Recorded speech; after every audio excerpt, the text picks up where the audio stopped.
quede como, bueno, ok. Eh, Aquí el tema que estoy trabajando en el reportaje es a partir del supuesto de que es un personaje poco conocido por el común de las personas.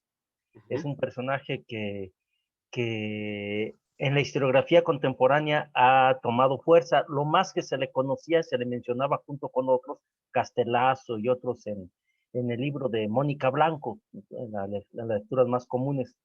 Y aquí la pregunta es, eh, cómo se fue retomando la importancia de este personaje, el conocimiento sobre este personaje por parte de un sector de los historiadores, entre ellos tú,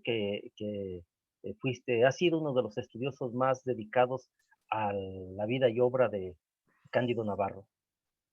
Pues al explorar la historiografía local, principalmente la que tiene que ver con la Revolución Mexicana, pues era, eh, no, no sería posible pues acercarnos a ella sin adentrarnos a este nombre, sobre todo pues por la importancia que tiene a nivel local.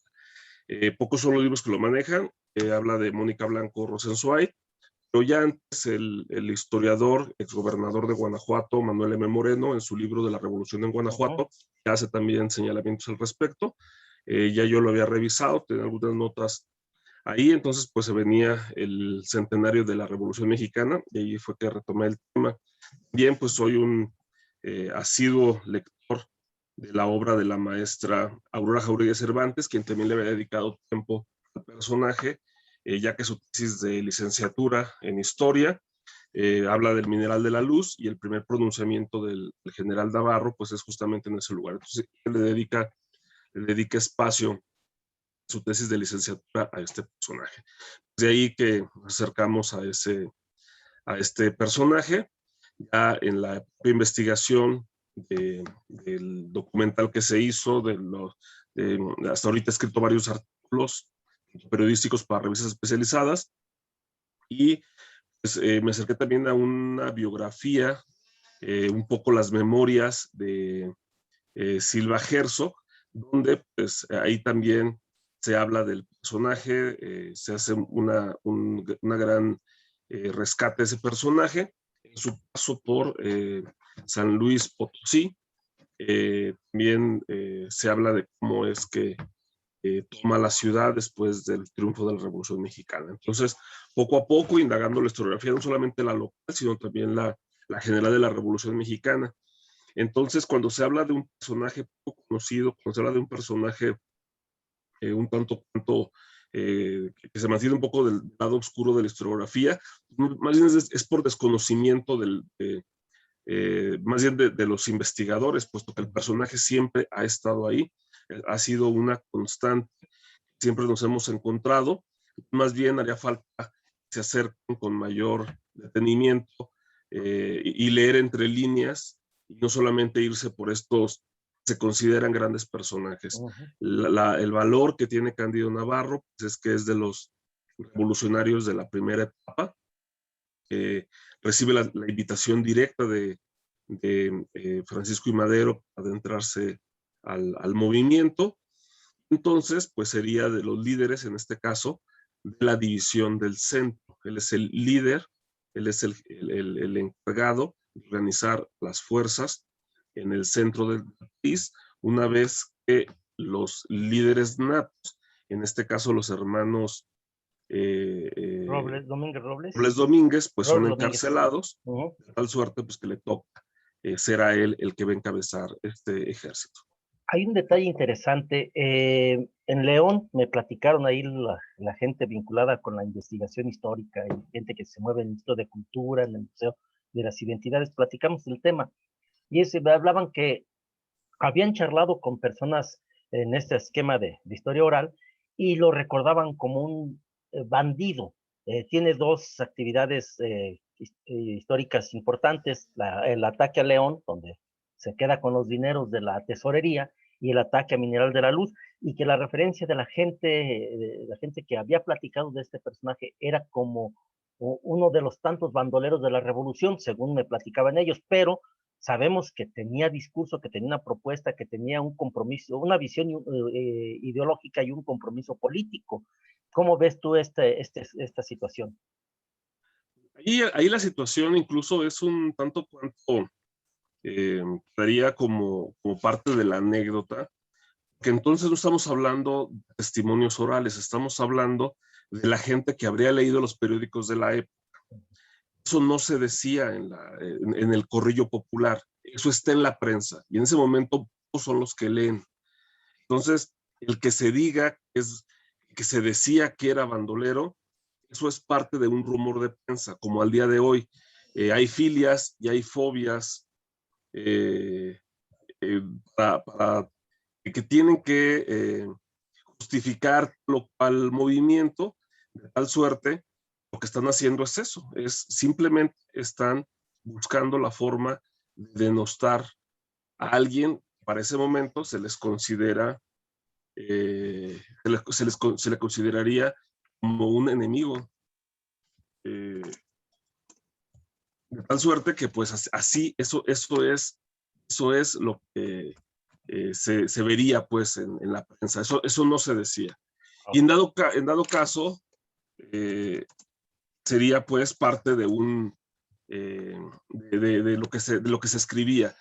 ¿Quiénes son los que están escribiendo en los medios locales? Nada menos los dueños del medio, por lo tanto, los que en ese momento tenían grupos políticos y que estaban encumbrados en ellos. Excelente, muy bien. Coincido contigo en ese tema. ¿Te acuerdas que lo platicábamos cuando investigábamos los de los periódicos, que fue tema también de la tesis? Y sí, efectivamente, me parece muy acertada tu respuesta. Dos últimos temas que lo hago en la misma pregunta. ¿Cuál fue la aportación que hace al proceso revolucionario Cándido Navarro, tú como historiador que te has abocado más al estudio de su acción y discurso? Y segundo, ¿por qué la memoria debe estar presente? ¿Por qué debe estar presente Cándido Navarro en nuestra memoria contemporánea? Yo creo que es muy simple. ¿Cuál es el aporte? El aporte es que Cándido Navarro, para empezar, no es un hombre de armas. Eso es lo primero. Él es un intelectual. Él es un hombre que andaba por todas partes con su máquina de escribir, escribiendo manifiestos. Eso es lo primero que hay que decir. Entonces, el aporte de Cándido Navarro es que él es un hombre de letras, es un intelectual. Eso sería lo primero. En segundo plano, ¿qué sería una forma de adentrarnos al movimiento revolucionario desde el primer momento para saber otra manera de entender la guerra?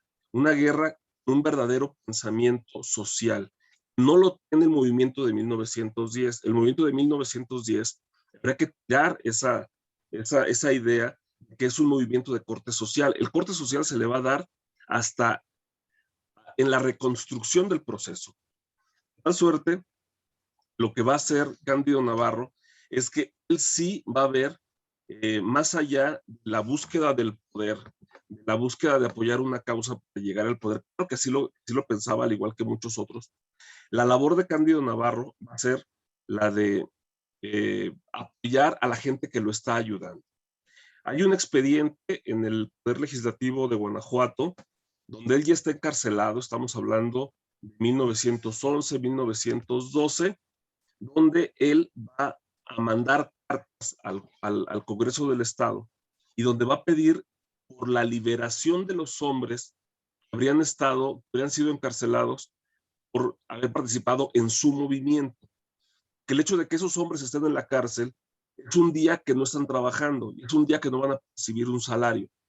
Que los hombres que participaron en la Revolución Mexicana ganaban una moneda de plata diaria, aparte se les daba un caballo en dado caso de que fueran que estuvieran pues en la revuelta de a caballo. Entonces, un hombre que no trabaja no gana. Eso es lo que explica Cándido Navarro en sus cartas. Entonces está pidiendo la liberación, no de él, sino de sus hombres. Entonces, él sí trae una verdadera agenda social al movimiento revolucionario de 1910. Estamos hablando que Cándido Navarro, él es un revolucionario de 1910 hasta el momento que es aprendido, y posteriormente tendremos que vincularlo al movimiento zapatista. Una vez que es liberado, él se va adentrar este otro movimiento, pero ya bajo otra facción, y ahí es donde va a alcanzar su muerte, ahí de 1913. Es una carrera muy efímera, es una obra muy cara y, como lo repito, un contenido social, ya que él, al ser el profesor, al estar muy cercano a la gente, pues le va a dar ese sesgo. En verdad, muy pocos líderes que participaron en la revuelta lo dieron.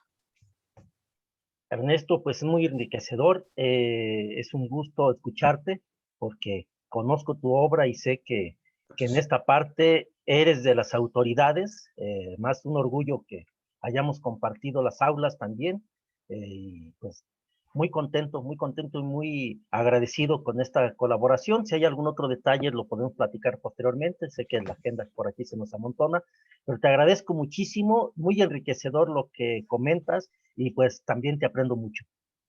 Muchas gracias, muy buen día, la orden. Hasta luego.